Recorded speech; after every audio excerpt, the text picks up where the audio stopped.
Hello and welcome to OnMilwaukee's Over a Beer, sponsored by Miller Brewing Company. As always, I am culture editor Matt Miller from OnMilwaukee, and I'm joined here by Brian Garay, but you probably know him as Tista. Yep. He's a local DJ EDM master here in Milwaukee. How you doing? Pretty good. How about you? And a cheers. Cheers. And Yes. Cheers. Salud. Salud. Salud. So I have to ask, what got you into DJing? What got you into EDM? I think it was the first time I really got into like the whole music was actually back in Mexico City. So my parents are from Mexico City. I was born over here. I was over there visiting family, and my cousin took me to a club. And as soon as we got in, just the whole atmosphere, the ambiance, the music just got me hooked. You know, this one song in particular just stuck out to me. There was a song. There was one song. It's called "Put Your Hands Up for Detroit" by Fetty Legrand, and I was like, man, this is cool, you know. And my cousin, she made me a CD with a bunch of songs in it, and then, like, basically from there, I just kept digging on music, and I was also into throwing parties back then. So when I got into college, I was having parties at my place, and after this set, I saw by Deadmau5 in Chicago, July 2010. I was like, I gotta get into DJing. Like, I wanna do that. Like, I just love the feeling of like making people have a good time by playing good music and just having a great, you know, atmosphere around, good environment. Were you gonna put on like a big headdress or something like that? Or no, you know, that wasn't my thing. Just me, myself, and I. The name Tista, where does that come from? So it's actually a nickname I got growing up. So when I moved into this neighborhood when I was like 7, there was another Brian. They were all older than me. All my neighbors were older than me, so I was the youngest and smallest. And they wanted to figure out a nickname so we wouldn't get confused. They came up with Little Tyke, like the toy brand, you know, for toddlers. I mean, I was 7, I was smaller than all of them and everything. So then eventually as I got older, it got shortened up to LT. Okay. From LT, a little bit better. A little bit better, yep. From LT, it got changed up to El Tistador, like conquistador, like in Spanish. Ooh. So then from El Really Tistador, yeah, it did. that was cool, yeah. And from El Tistador, it just got shortened up to Tista right when I was like 13 or so. So then when I was figuring out what was going to be my DJ name, I was like, all right, well, I already got a cool nickname, I think, you know, might as well run with it. And 9 years later, I'm still doing what I'm doing. That's awesome. That's awesome. So, what's the Milwaukee DJ EDM scene like? I mean, obviously, it's not Miami, it's not, you know, LA, but what is Milwaukee like when it compares to other cities? Yeah. So like electronic dance music, EDM. I mean, here in Milwaukee, it's been growing. I mean, we got Chicago right nearby, so like that's, you know, the birthplace of house music, and a ton of music comes from there up here. So, like I said, it's been growing a lot recently in the last several years. A lot more artists have been coming through to some of the different venues we got here. Steve Aoki's been a regular. Steve Aoki, I actually got to open up for him twice when I was a resident at the rave for about 6 years. That's awesome. So, That's really cool. So yeah, they haven't been bringing in as many artists recently, but whether it was the rave, the Miramar, Site 1A now, other spots, you know, are bringing in more DJs from you know, outside the country or within the country. Yeah. So you got house music, you got dubstep, you got you know, trap, you got all kinds of genres that have really been spreading a lot more now since electronic dance music, EDM, has been growing in popularity here in the US. Absolutely. What's the number one thing, I guess, not holding Milwaukee but back, what's the one thing Milwaukee needs to become more of a destination for this genre of music? Man, that's a good question. I go deep. Yeah. No. Don't let me fool you with my alcohol. I ask real questions. Let me take a sip first. You know, since Milwaukee is a small, big city, you know, just we don't have as many venues, you know, clubs, bigger clubs, as, you know, Chicago. So I think down the road, having more options, something that's more, you know, that's bigger in the sense of production and just the stage and just the capacity. The giant sets and the giant crazy kind of festival. You can only do so much in a venue that only fits like 120 people or something like that. So I think, one, having that, and two is having more. I would like to see more variety in the radio.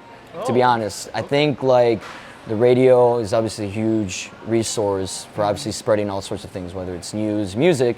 Yeah. And well, the radio in Milwaukee is a little repetitive.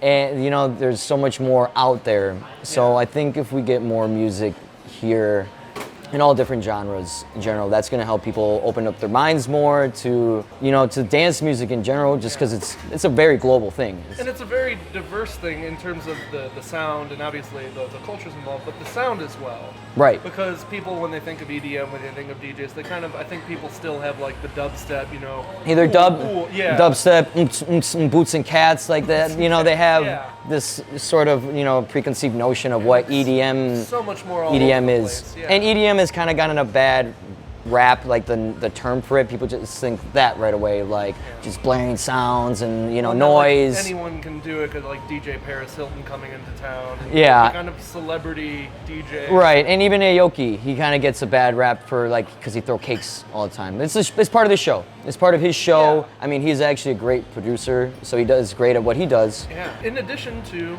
being a musician, being a DJ, you also have a charity nonprofit called Drop the Needle. Yeah. Tell me more about that. Yeah, so we started that 3 years ago now.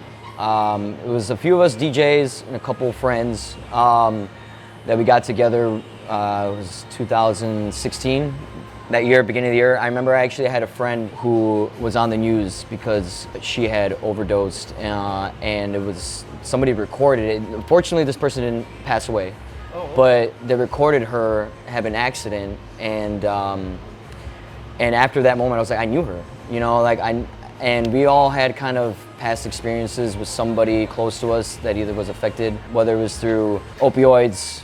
For me, my father passed from alcoholism 7 years ago, so that always hit home to me. So we just got together, started the conversation, like we need to do something now.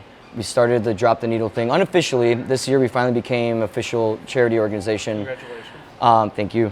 And we started wanting to raise funds for places that provide direct services for addiction. Yeah. So whether it's rehab, inpatient, outpatient, you know, those sort of things that are directly impacting their lives. We're more indirect because we spread awareness and understanding, and then we're also raising the funds for them. Yeah, and awareness and understanding is a big part of this, because there's a lot of people that don't know how to have these conversations.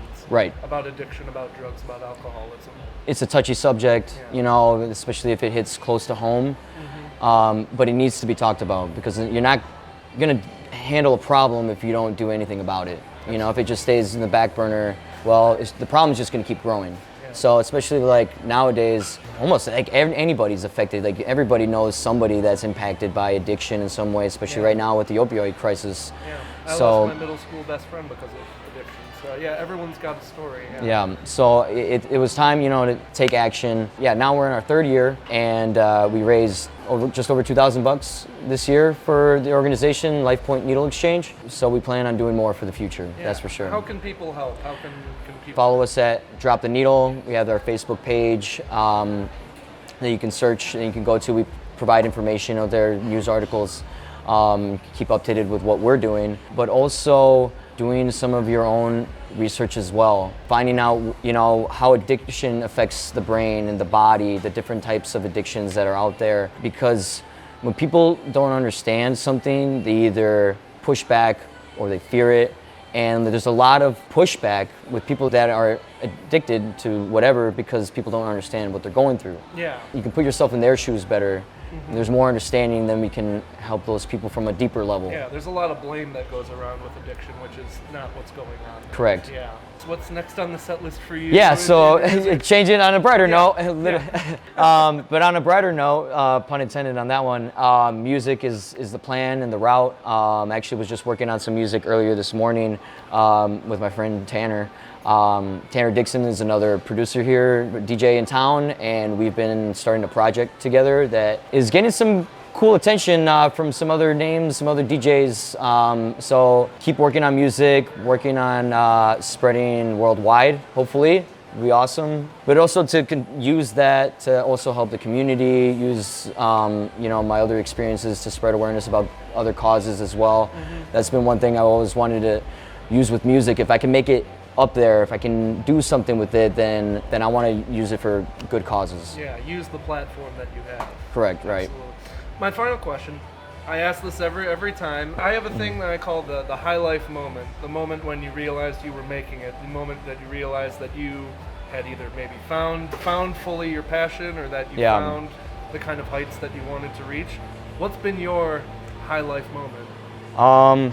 One of my best sets I've had, it was at the rave. It was in the Eagles Ballroom, and I was headlining that night, and just everything felt on point. Like my set, just the way I was mixing, and the crowd. I mean, there's nothing like having a crowd of thousands of people screaming and yelling because of you. Yeah, I imagine the crowd is a big part. It's huge. Like if it's a bummed out crowd, it's really hard to feel like you're having a good show. Exactly, it's hard to vibe off that energy, literally. So, yeah, the energy that they gave out to me, the energy I'm putting out to them was incredible. I was just like ecstatic, you know. So that was back in like January 2015, 2014, something like that. Wow. And I was just like, at that point, I'm like, this is what I want to do. I love the feeling that it gives me. I love the feeling that it gives other people, and you know what music has done for me personally, and I know it does for other people. Yeah, that's what I want to do. That's awesome. That's awesome. Thank you for tuning in for another OnMilwaukee Over the Beer, sponsored by Mueller Brewing Company. On behalf of Tista, this is Matt Miller. Thanks for tuning in, everybody. Cheers, guys.